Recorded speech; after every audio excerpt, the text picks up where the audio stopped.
8 de maio de 2024, quarta-feira da sexta semana do tempo da Páscoa.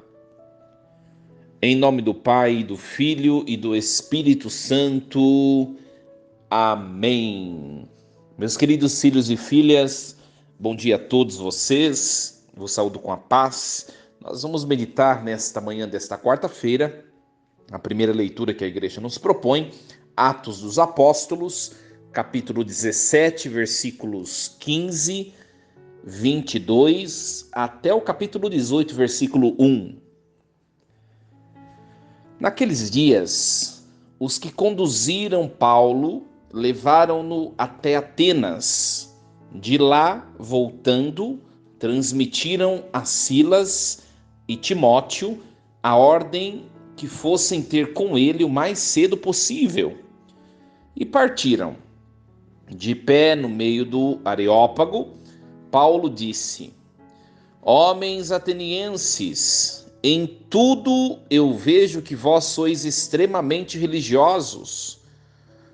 Com efeito, passando e observando os vossos lugares de culto, encontrei também um altar com esta inscrição: ao Deus desconhecido. Pois bem, esse Deus que vós adorais sem conhecer é exatamente aquele que eu vos anuncio. O Deus que fez o mundo e tudo que nele existe. Sendo o Senhor do céu e da terra, ele não habita em santuários feitos por mãos humanas. Também não é servido por mãos humanas, como se precisasse de alguma coisa, pois é Ele que dá a todos vida, respiração e tudo mais. De um só homem, Ele fez toda a raça humana para habitar sobre toda a face da terra, tendo fixado os tempos previamente estabelecidos e os limites de sua habitação. Assim fez para que buscassem a Deus e para ver se o descobririam, ainda que as apalpadelas. Ele não está longe de cada um de nós, pois nele vivemos, nos movemos e existimos. Como disseram alguns dentre vossos poetas, somos da raça do próprio Deus. Sendo, portanto, da raça de Deus, não devemos pensar que a divindade seja semelhante a ouro, prata ou pedra, trabalhados pela arte e imaginação do homem. Mas Deus, sem levar em conta os tempos da ignorância, agora anuncia aos homens que todos, em todo lugar, se arrependam, pois ele estabeleceu um dia em que irá julgar o mundo com justiça, por meio do homem que designou, diante de todos, oferecendo uma garantia ao ressuscitá-lo dos mortos. Quando ouviram falar da ressurreição dos mortos, alguns caçoavam e outros diziam: Nós te ouviremos falar disso em outra ocasião. Assim Paulo saiu do meio deles. Alguns, porém, uniram-se a ele e abraçaram a fé. Entre eles estava também Dionísio, o Areopagita, uma mulher chamada Dâmaris e outros com eles. Paulo deixou Atenas e foi para Corinto. Palavra do Senhor. Graças a Deus. Meus queridos, esse texto bastante conhecido, né? Paulo em Atenas, Paulo é cheio de sabedoria, né? Cheio do dom do Espírito Santo. Ele, com toda certeza, ele deve pensar consigo mesmo: de que jeito que eu vou falar de Jesus Cristo para esse povo que não conhece a tradição, nem a tradição judaica, né? Como que eu vou falar de um homem, de um ser humano judeu e dizer que este homem é Deus, se esse povo nem conhece o judaísmo? E Paulo, cheio de sabedoria, ele percebe que, dentre tantos altares que aquele povo tinha, naquele lugar, né, nesse bendito e chamado Areópago, ele percebe que tem um altar chamado ao Deus desconhecido. E ele vai usar desse tal desconhecimento de Deus para pregar este novo Deus ao povo. Olha a tamanha sabedoria de Paulo, minha gente. Então, o primeiro ponto que essa leitura nos leva a refletir é que quando a gente vai anunciar a palavra de Jesus, quando a gente vai anunciar o nome de Jesus, a pessoa de Jesus Cristo a alguém, a gente precisa aprender a evangelizar direito, sabe, minha gente? Às vezes a gente pensa que evangelizar é a gente pegar a cinta e já começar a dar cintada nas pessoas que não conhecem Jesus, e obrigar as pessoas a cumprir leis da igreja, né? Cumprir preceitos da igreja, né? Tem gente, por exemplo, que tem familiares que moram na mesma casa e fica insistindo num jeito errado de evangelizar. Olha, se você não for, você não vai na missa, por isso tá dando tudo errado. Você não vai na igreja, por isso tá dando tudo errado. Você precisa ir para a igreja. Ó, isso é castigo de Deus. Ó, não sei o que. Sabe, essas frases tão conhecidas por nós são um jeito péssimo de anunciar o evangelho. Um jeito péssimo. Para a gente convencer as pessoas daquilo que nós já experimentamos, nós precisamos entrar na realidade da pessoa, no jeito de pensar a pessoa. E a partir do jeito de pensar a pessoa, de maneira dócil, né, de maneira profética, de maneira querigmática, é a palavra correta, nós emitimos a partir de nossas palavras, de nossas ações, um convite a pessoas a experimentar algo diferente. Venha, né? Faça experiência, né? Me veio muito na minha cabeça agora aquele texto do Evangelho, quando o apóstolo Filipe, chamado por Jesus, ele já foi chamado por Jesus, ele já fez uma experiência primeira do querigma, né? Uma experiência primeira do entusiasmo de seguir Jesus, e ele vai convidar o seu amigo Natanael. Natanael, eu encontrei o Messias, eu tenho certeza que é o Messias. Ele estava cheio de euforia, né? E Natanael não está na mesma vibe que Filipe, né? E Natanael diz assim, é aquele que é nazareno? Mas, e Filipe, sim, é ele. E Natanael diz, mas Filipe está todo animado, e Natanael diz a ele, mas de Nazaré pode vir coisa boa? Tipo assim, o Messias não virá de Nazaré, ele virá de Belém. Só que nem Filipe nem Natanael sabia que Jesus tinha nascido em Belém, né? E aí Natanael diz a Filipe, pode vir de Nazaré alguma coisa boa? E Filipe fala aquela frase fantástica, que me fez muito lembrar essa frase agora com essa leitura. Vim de ver, vim de fazer experiência, né? Filipe não ficou retrucando, não ficou debatendo, Filipe não ficou traçando preconceito, traçando regras, traçando exigências. Sim, vim de ver, vim fazer experiência, vamos lá conhecer. Você tira sua conclusão, depois você vai embora, né? Se você não gostar, você vai embora. E depois Natanael ele aceita o convite, vim de ver. Natanael vai. E quando Natanael chega perto de Jesus, Jesus diz o que Natanael estava fazendo antes. Ou seja, só pode ser Deus, porque ninguém... só pode ser um profeta enviado por Deus, porque ninguém por conta própria, à luz da sua própria razão, consegue saber o que o outro estava fazendo antes. Quando Natanael chega diante de Jesus, Jesus diz assim, muito antes de quando você estava embaixo da figueira, eu já tinha te visto, Natanael. Como é que Jesus sabe que ele estava embaixo da figueira? Imediatamente ele percebe que só pode ser coisa de Deus. Aí ele se converte e se torna um dos apóstolos, junto de Filipe, o apóstolo Bartolomeu que nós conhecemos, chamado no texto bíblico de Natanael. Olha que bonito, me veio muito essa personalidade, essa passagem do Evangelho, que Paulo faz a mesma coisa. Ele usa daquele espaço, ele usa da cultura daquele povo, ele usa daquela situação, ele não chega para pregar o evangelho com moralismo, com leis judaicas, com leis cristãs, com preceitos, com coisa e tal, dizendo que vocês fazem tudo errado, vocês estão fazendo tudo errado, vocês são tontos, vocês estão seguindo uma mentira, vocês... Não!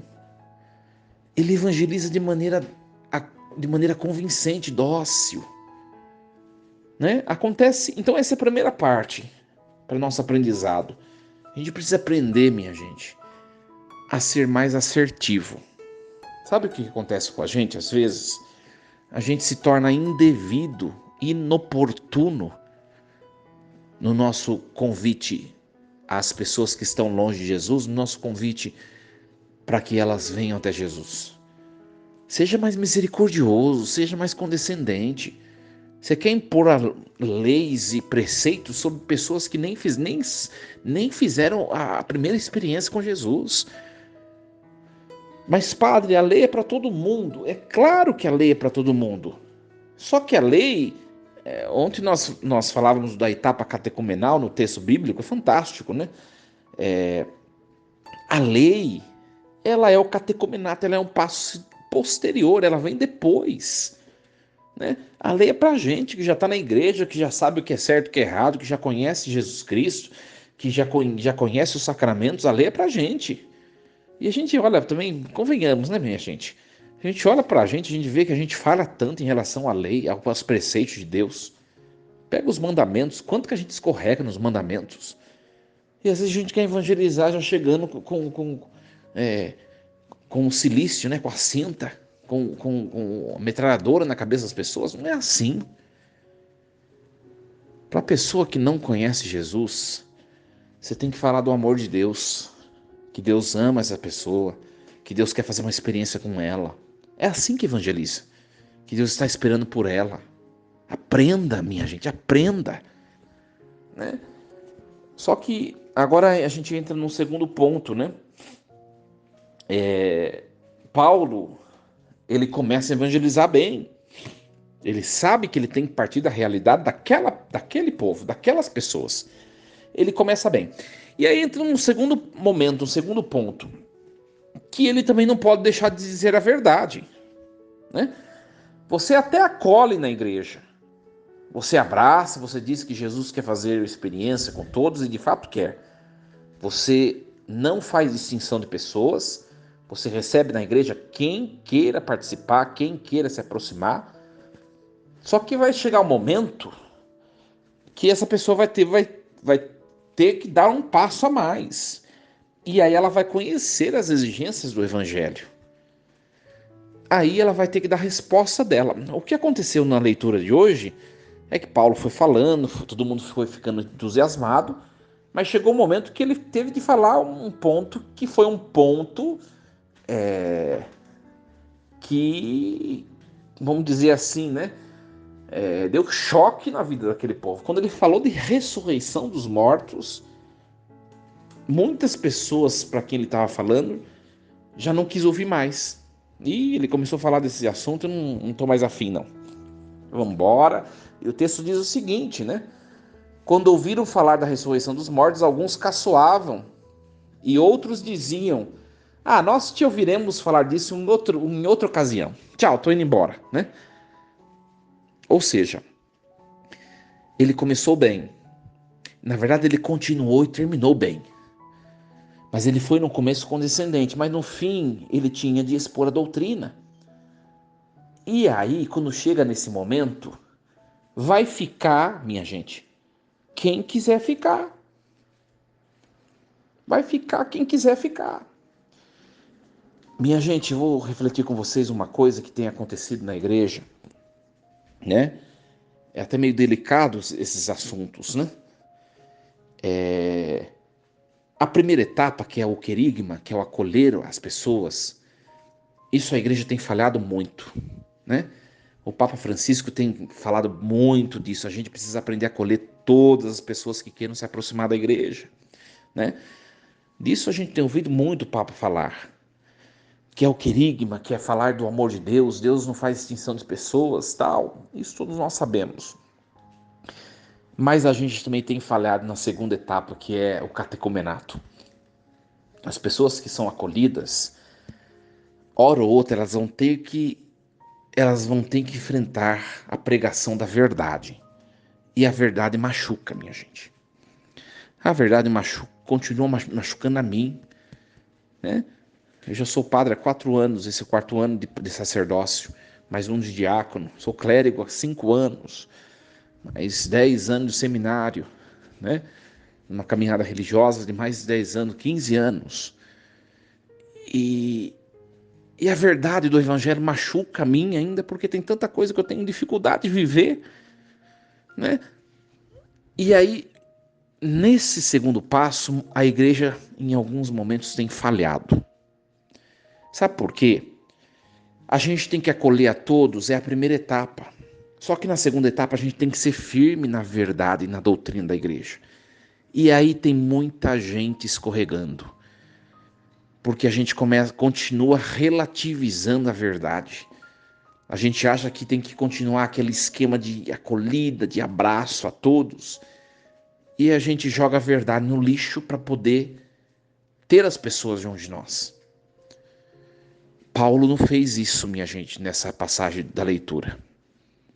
Então, vocês que são catequistas, sobretudo, tem muita catequista que me ouvem, na pregação do catecumenato, já passou o querigma, já passou o acolhimento. Agora é a doutrina, é a escritura, é a tradição da igreja, é a verdade, que não pode ser escondida. E nesse tempo, que a gente chama de etapa, mas é tempo, né? No processo catecumenal, muita gente tem falhado, porque tem relativizado a verdade. Não vamos falar desses assuntos para não escandalizar ninguém, para não ferir ninguém. Ué, mas é a etapa da verdade, a catequese. É a etapa da verdade o catecumenato. Olha o que Paulo fez, ele acolheu bem, ele discerniu naquele momento cheio de sabedoria, ele discerniu que ele tinha que usar de alguma coisa do meio deles para poder para poder partir o seu diálogo. Ele usou o altar do Deus desconhecido, dizendo que era do seu Deus. Ele foi falando, aí chegou no momento de falar da ressurreição, ele não escondeu, ele continuou falando. A gente não pode errar, a gente não pode omitir, né? Eu tenho debatido com alguns amigos sobre isso, na questão da pregação, né? E a justificativa é a seguinte, né? Tem assunto que é bom a gente nem entrar, porque a gente também tem dificuldade de viver, porque a gente vai ficar falando na homilia, é hipocrisia. Eu não penso desse jeito. Eu debato com esses meus amigos pregadores. Eu não penso desse jeito. Sabe por quê? Porque eu não posso ficar falando o que eu consigo viver. Eu não sou chamado a pregar o meu evangelho ou pregar o evangelho à minha estatura. Eu sou convidado a pregar o evangelho, a verdade, de maneira integral. De maneira integral. De tal modo que o primeiro ouvido a sangrar diante da palavra que é anunciada é o meu mesmo. Vocês conseguem entender? Né? Vocês conseguem entender? Eu discuti também com um outro amigo meu, dessa semana, a diferença de moralismo, a diferença entre moralismo e o evangelho, né? E moralismo e evangelho. A gente tem que parar de moralismo, não quer ficar falando batendo na tecla de coisas que não são o centro do evangelho, né? E falar do evangelho, mas a verdade precisa ser pregada. Não posso ficar omitindo as coisas. E a gente tem escutado em pregações, minha gente, mentiras, o contrário da verdade, numa falsa humildade, né? Num falso respeito humano, que está fazendo com que os pastores conduzam as ovelhas para o inferno. Então a gente tem que refletir um pouquinho tudo isso, né? É claro, você não tem que ficar dando lição de moral em ninguém, isso não é pregar o evangelho. Mas quando chegar o momento de expor a verdade, nós temos que fazer. Nós temos de fazer, né? Já dei esse exemplo várias vezes, vocês que me escutam diariamente. Na minha paróquia tem situações difíceis aqui. Esse ano que a gente passou, tem situações difíceis aqui. De resolver, de acolher. Eu acolho a todos. Quem me conhece sabe que eu não faço acepção de pessoas. Eu não me sinto digno da Eucaristia, minha gente. Quem sou eu para ficar falando quem deve ou não participar da igreja? Né? E eu acolho a todos. Mas chega um momento que a gente tem que expor o que é a verdade. A gente tem que expor, né? Uma vez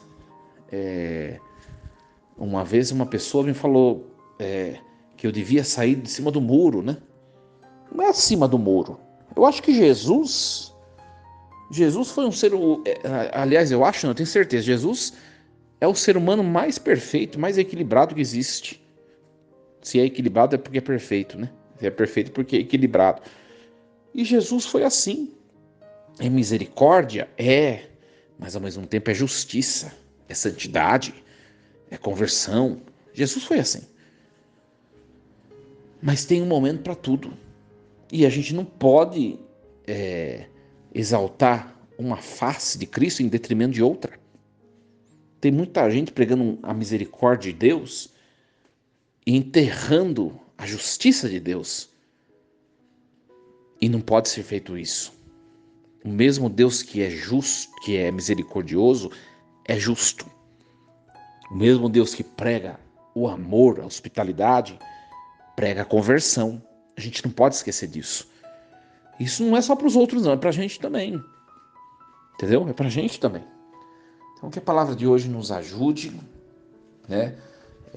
Uma coisa interessante, Paulo ele continuou pregando a verdade, ele não estava nem aí.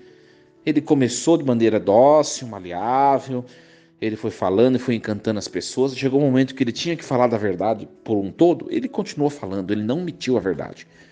Ele não parou, ele não escondeu. E nós vemos aqui que muita gente foi embora. Quando ele falou de ressurreição dos mortos, muita gente foi embora dos gregos, porque eles não acreditavam nisso. Mas o texto também diz que muita gente se converteu. Então, de tudo que ele fez, toda essa tentativa de abraçar a todos e de levar todos à verdade, só pelas poucas pessoas que se converteram, já valeu a pena. Você que é catequista, você que é pregador, eu vou dizer uma coisa a você. Você não tem que ficar exercendo o seu ministério, visando o sucesso do seu trabalho em todas as pessoas que estão debaixo do seu ministério. Você vai se frustrar. Eu vou dizer uma coisa para você. Se um catequizando, se um paroquiano, se um espectador, se um membro da igreja transformar sua vida pelo seu trabalho, pelo seu serviço, pelo seu ministério, por meio do seu ministério, já se sinta contente. Essa é a nossa missão. O que nos cabe é ser de Deus, é pregar a Deus e é ser como que eu vou dizer para você? É ter dignidade, é ter hombridade diante da verdade, ser honesto. Não pregar a nós mesmos nossos pensamentos, mas a verdade. Que Deus nos ajude a compreender esse mistério. Força e coragem. Uma quarta-feira cheia de Deus. Em nome do Pai, do Filho e do Espírito Santo. Amém. E lembremos-nos sempre, Deus está no comando de tudo.